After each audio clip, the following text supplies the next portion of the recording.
ثم ننتقل بعد ذلك إلى سورة الضحى. لما تحدثت سورة الليل عن أبي بكر كان من المناسب أن تتحدث عن من صنع أبا بكر، أن تأتي سورة تتحدث عن من ربى أبا بكر، عن من تعلم على يديه أبو بكر. من هو؟ رسول الله.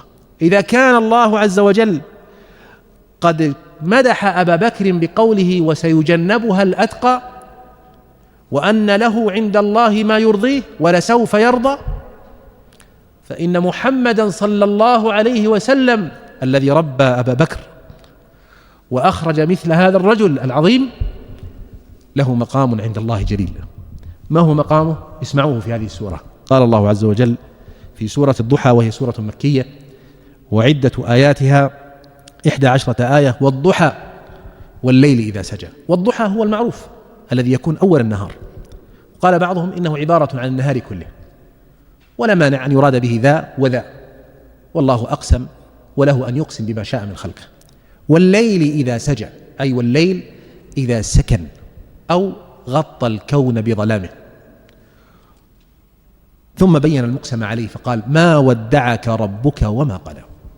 هذه الآية أو هذه السورة نزلت لأن النبي صلى الله عليه وسلم لم تلبث عليه الوحي ليلتين أو ثلاثة، وكانت أم جميل وهي زوجة أبي لهب عم النبي صلى الله عليه وسلم شديدة الغيظ على رسول الله والعداوة له عليه الصلاة والسلام، فلما رأت أن الوحي قد تلبث عليه ليلتين أو ثلاثا قالت: ما لي أرى شيطانك قد قلاك، يعني قد هجرك وأبعدك. ولأن رسول الله صلى الله عليه وسلم غايته في هذه الدنيا الله، يشتد عليه أن يقال إن الله قد قلاه. أصابه عليه الصلاة والسلام شيء عظيم، من يتحدث بعلاقته مع الله؟ من يشكك في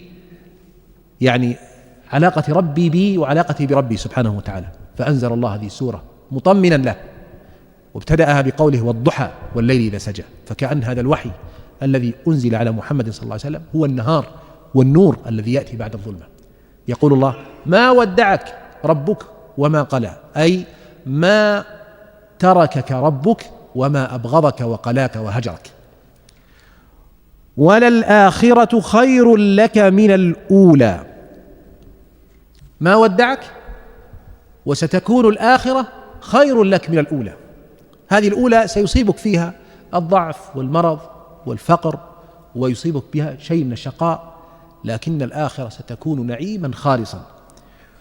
ولسوف يعطيك ربك فترضى. انظروا يا إخواني، أقسم على نفي اثنين ثم على إثبات اثنين. فأقسم أنه لم يودعه ربه ولم يقلاه، لم يبغضه، ثم أقسم على أن له ثنتين: الأولى أن الآخرة خير له من الأولى، وأن الله سوف يعطيه في الآخرة حتى يرضى. وقد قال بعض العلماء إن النبي صلى الله عليه وسلم لا يرضى حتى يدخل أمته الجنة، فنسأل الله سبحانه وتعالى أن يجعلنا ممن يدخلون الجنة بشفاعة محمد صلى الله عليه وسلم. قال: ولسوف يعطيك ربك، وأضاف الربوبية إليه من باب الإضافة التي تدل على العناية. ربك أنت المعتني بك، وإلا فهو رب للعالمين، لكن ربوبيته لمحمد صلى الله عليه وسلم ليست كربوبيته لسائر الخلق. قال: فترضى. ثم بين له الدلائل على أن الله لم يهجره ولم يبغضه ولم يتركه.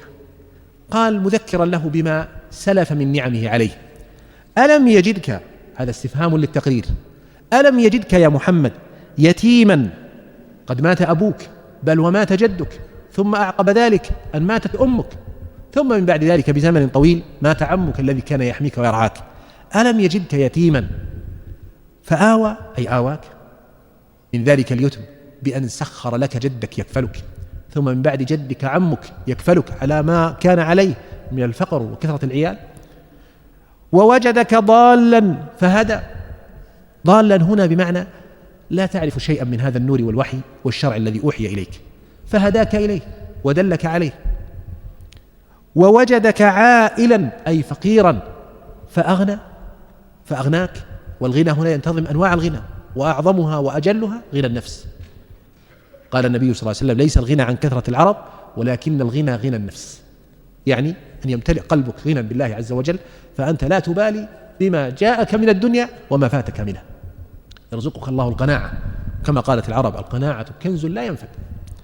قال مبينا ما يجب على النبي صلى الله عليه وسلم في مقابل هذه النعم، قال: فأما اليتيم، ألم تكن يتيما فآواك، فأما اليتيم فلا تقهر، أي لا تقهره حقه، لا تقهره بأن تسيء إليه، ولا تقهره حقه بأن تأخذ منه ما وجب له من المال، بل أكرمه وأنعم عليه وأعطف عليه وارحمه. وأما السائل فلا تنهر. كلمة السائل تقابل الآيتين، وهما قوله: ووجدك ضالا فهدى ووجدك عائلا فأغنى. أما السائل سائل العلم فلا تنهره، وهذه في مقابل قول الله: ووجدك ضالا فهدى. وأما السائل سائل المال، وهذه في مقابل قوله: ووجدك عائلا فأغنى.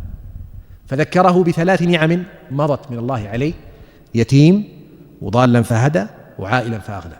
وذكره بأنه يجب أن يقابل كل نعمة من الله بشكر، فقال: فأما اليتيم فلا تقهره، وأما السائل سائل العلم فاهده كما هداك الله، وسائل المال أعطه كما أعطاك الله.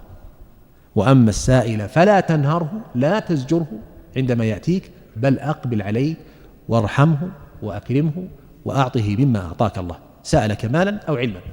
ثم قال بعد ذلك: من تمام الشكر أن تحدث بنعمة الله، وأما بنعمة ربك فحدث. ونعمة هنا اسم جنس، وقد أضيف فيدل على العموم، أي وأما بنعم ربك فحدث. وهذا من كلام العرب. قال الله عز وجل: وإن تعدوا نعمة الله. ليست نعمة هنا نعمة واحدة، بل نعمة هنا مفرد، وهو اسم جنس أضيف فيدل على العموم، أي وأما بنعم الله، وإن تعدوا نعم الله لا تحصوها. قال: وأما بنعمة ربك فحدث، شاكرا لله عز وجل ما أنعم عليك. وهنا كلمة حدث جاءت مطلقة، فتشمل حدث نفسك، وحدث من تحب، وحدث عموم الناس بعموم نعم الله عليك. ولهذا يقال للإنسان: دائما تحدث بنعم الله عليك، وذكر نفسك بنعم الله عليك، وقل الحمد لله. ما يسألك إنسان يقول: كيفك يا فلان؟ الحمد لله، أنا في نعمة، أنا في خير، الحمد لله، أنا في سعة من أمر الله ورزقه وفضله وإنعامه، لا أحصي ثناء على الله. ترى هذا لابد يسمع منك، لأنه من تمام شكر نعمة الله على عبده.